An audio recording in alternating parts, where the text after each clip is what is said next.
Abang, saya nak makan nasi ayam T20 RM26 tak bang? RM26 bang, RM26 nanti lu. Kita bagi harga kita lu.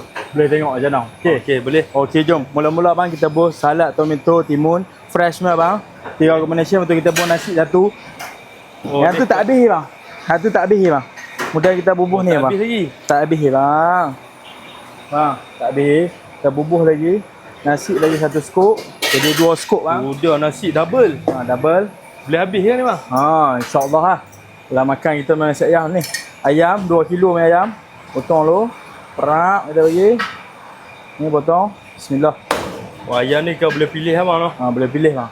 Nak paha ke apa semua ha. Okey, nasi ayam ni kita dah buat 20 tahun dah bang. Okay, kita buh ayam ni straight.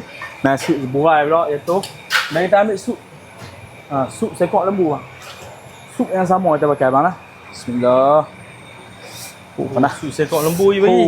Sup sekok lembu. Ni kau set dia. Set dah. Kemudian bang, ni cabai dah kita bagi. Cabai. Kita bubuh ni. Cak atas dia. Kap-kap manis bang. Dan kita bubuh daun sup nama bang. Okey. Harga ni abang tahu adik? Berapa bang?